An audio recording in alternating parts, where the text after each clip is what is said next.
Hello everyone, Fred here. In this installment of TPP Dynamite, I'm going to be talking about why James Gunn's releasing Peacemaker Season 2 was a huge mistake for the DCU. First things first though, if you haven't already, let me encourage you to subscribe to my channel. I'm currently at just over 600 subscribers and am really trying to reach 1,000 as soon as possible.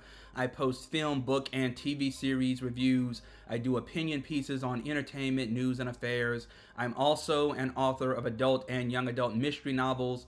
I'm going to be releasing a new Hitchcockian short mystery called Gumbo Night next month. I'm quite pleased with this one. There's a link to it in my video description below, and I encourage you to check it out and pre-order it as well. With that in mind, and without further ado, I'm going to just jump right into it. So pretty much everyone who's been following the DCU knows that Superman, the second DCU project, is leaving theaters soon, but has already been officially followed up by Peacemaker Season 2, the third official DCU project.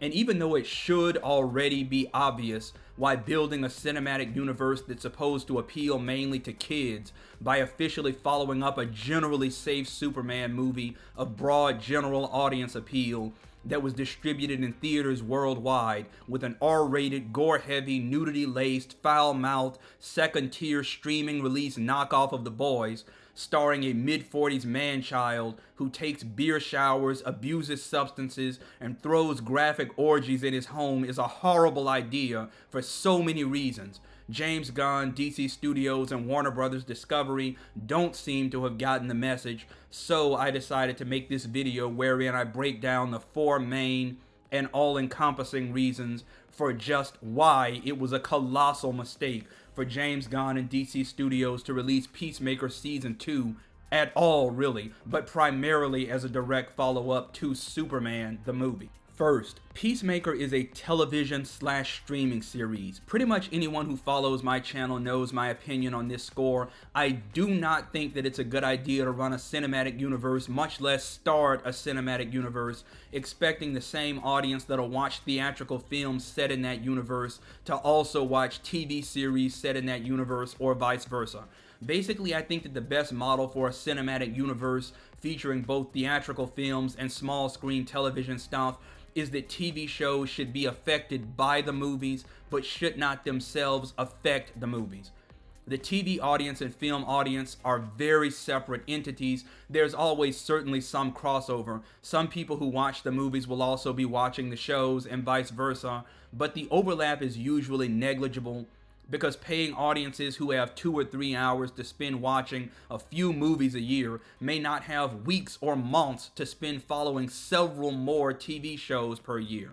Because even if they do have the time, they may just not want to spend it keeping up with usually inferior interconnected TV series like homework projects. This was honestly a big part of why the MCU phases 4 and 5 failed, and why the MCU is failing right now. Kevin Feige suddenly decided, after the phenomenally successful film and TV model of tangential relation employed by the MCU from phases 1 to 3, to switch things up by tossing a deluge of cut-rate MCU streaming shows on Disney Plus and making it required viewing for people who wanted to enjoy future MCU movies.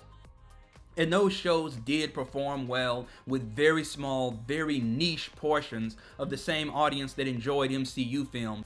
But the majority of MCU moviegoers never even heard of those shows or the characters in them, because guess what? Most MCU fans were just interested in seeing and following the movies. They were not spending hours on the internet paying attention to Kevin Feige's press releases about how MCU streaming series would be required viewing for the movies. They did not have D+ subscriptions. They were just invested in the movies. So when movies like Doctor Strange 2, or The Marvels, or Captain African American Brave New Hurl, or Thunder Blunders came around, being predicated upon WandaVision, or Miss Marvel, or The Show That Will Not Be Named, or Falcon and the Winter Soldier, audiences were rightfully so taken out of the film-going experience by wondering just what on earth was happening, why Wanda was suddenly evil, or who on earth Monica Rambeau or Miss Marvel or US Agent even were, or why Nick Fury was suddenly in space.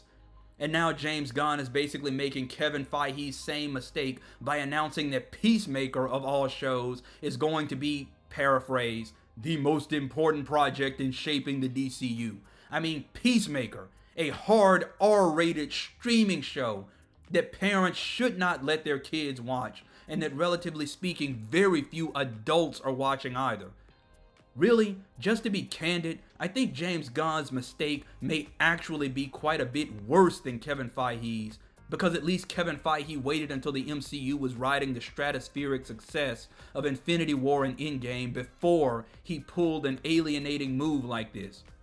And because all that ill-advised Disney Plus content at least remained generally family-friendly enough in the beginning that fans of the generally family-friendly MCU movies who actually did care to watch it would not be turned off by it. Just, it is not wise on James Gunn's part to expect that everyone who follows the DCU films will be a diehard who will also show up to buy HBO Max subscriptions, then use those subscriptions to follow a series like Peacemaker.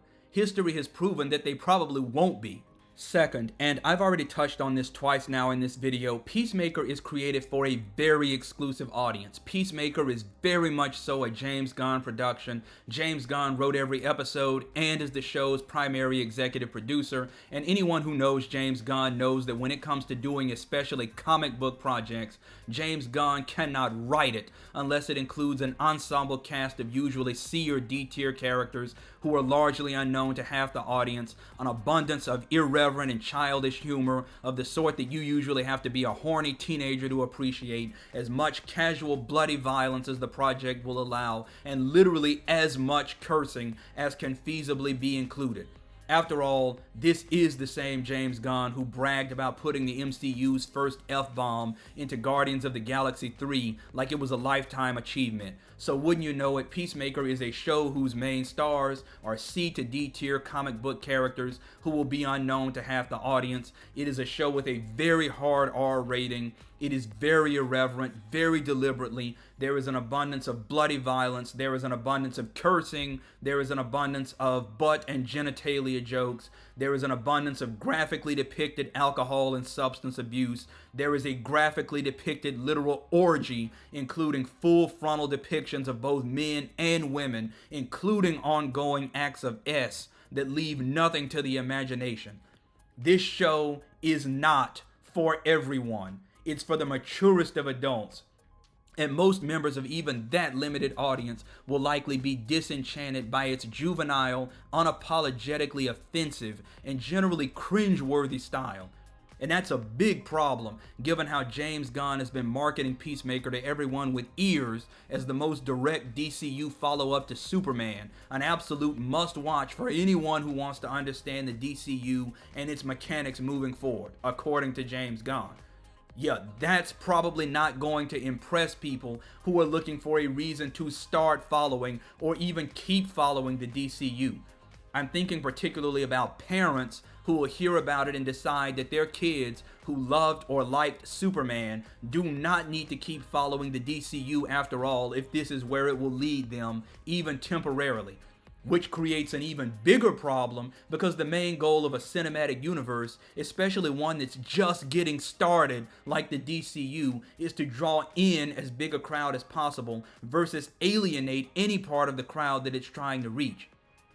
That's why most of the mainstream movies and general content in the MCU or even the DCEU were PG-13 rated, tended to appeal to the whole family, and tended to be stuff that parents could watch with their kids. Even when the MCU went a bit darker or riskier later on, like with the Netflix stuff, or with Deadpool and Wolverine, it was either A, sequestered away like Daredevil on a streaming service and marketed as being only marginally related to the safer global brand, or B, darker content that was only folded into the more global brand like Deadpool and Wolverine because it had a baked-in fan base and a virtual guarantee of success with a large enough segment of the overall brand's general patrons due to past success of films like, in this case, Deadpool and Deadpool 2.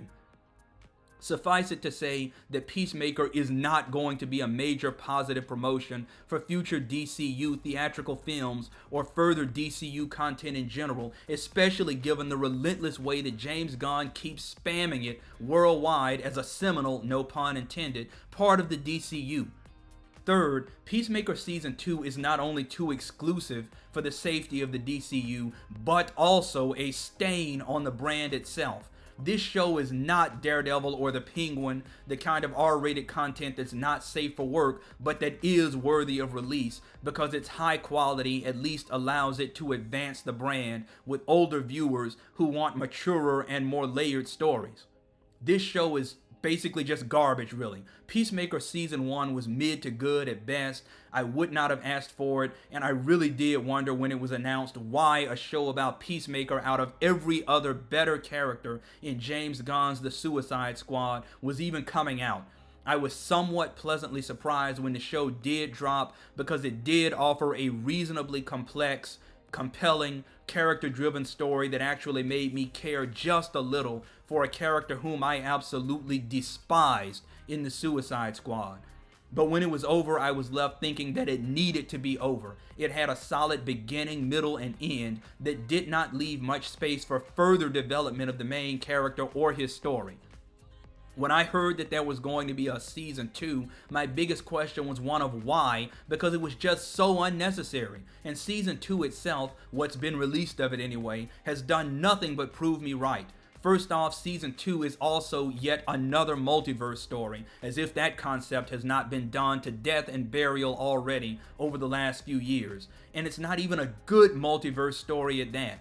In fact, the multiverse thing is really just utilized as a cheap gimmick to poorly explain how Peacemaker and every part of his story from the DCEU can now exist in the DCU.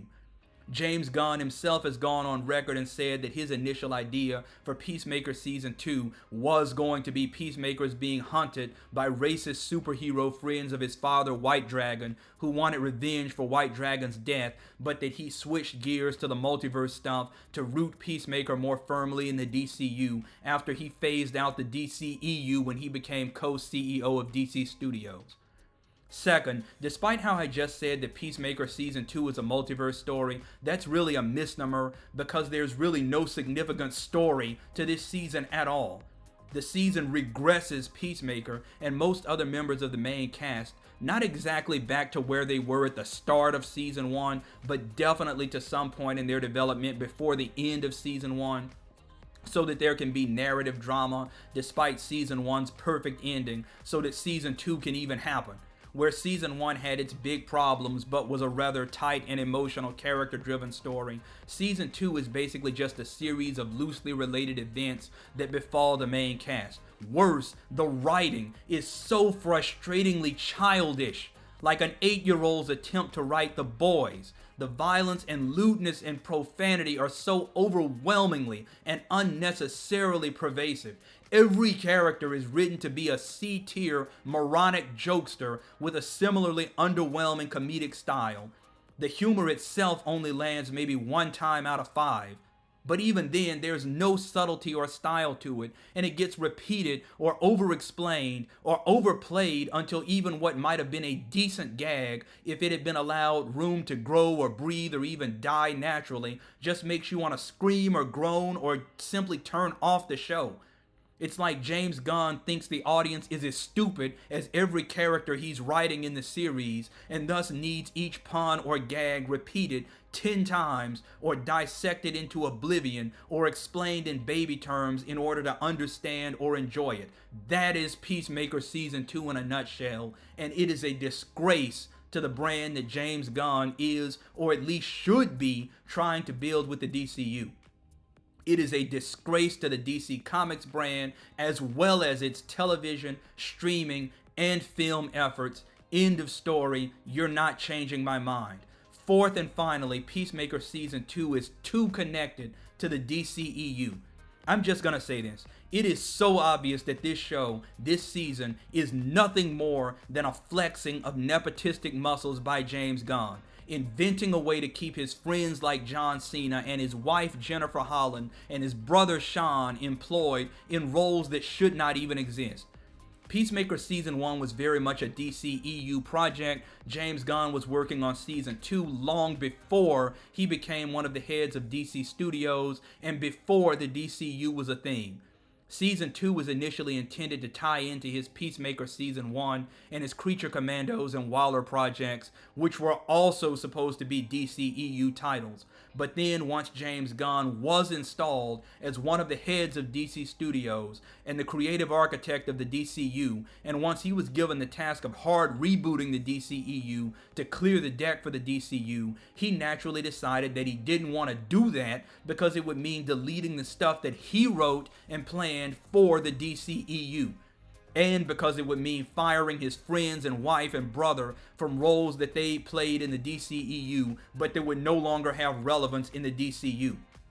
So he decided instead to do a soft reboot, which is a euphemistic way of saying that he decided instead to delete every DCEU project that he did not write or did not like, keep the stuff that he did, release the stuff that he'd already planned but under the DCU banner instead of the DCEU banner, and hope that the audience would not be confused. And the main means by which he did that, particularly with the Peacemaker cast, was to spam the predictable multiverse explanation, to sloppily drop the implication that the DCU occurs in an alternate universe to the DCU, in which the events of Peacemaker Season 1 and the Suicide Squad happen, but in which David Corenswet's Superman and Millie Alcock's Supergirl and the Justice Gang are the primary heroes instead of the Snyderverse's Justice League. Never mind that explanation makes negative sense when you track all the story beats with a fine-toothed comb. Like how Bloodsport supposedly put Superman in the hospital with a kryptonite bullet, but Superman has never lost a fight before by the time that Superman airs in theaters. Still, that's how James Gunn will explain firing Henry Cavill, Gal Gadot, Ben Affleck, and all that crew from their DCEU roles while keeping his wife and brother and friends in their DCEU roles, but as loosely rejiggered DCU roles. And as you can imagine, it was a very bad idea. Peacemaker Season 2, rejiggered or not, remains very much in continuity with James Gunn's The Suicide Squad and Peacemaker Season 1, which themselves remain very much in continuity with the rest of the DCEU. So this show is going to be a point of major and unnecessary confusion to anyone who goes into it without knowing the full behind-the-scenes story of its release and expecting it to be the third project in a totally new cinematic universe that is broken from the last one. Just James Gunn, in continuing with this show and releasing this season, has made and is making a complete hash of a nascent cinematic universe that should have and really could have been a very simple and beautiful thing if the man had just been willing to kill some of his own darlings for the sake of building a cohesive and immersive experience for fans from the ground up with patience and wisdom. Like, I get that James Gunn enjoys doing this kind of crude humor with superhero stuff. I get that he's trying to keep his family and friends paid. But he is an executive now, and it is past the time when he needed to start thinking like it. Thinking about the DCU as a business versus his own personal finger painting party.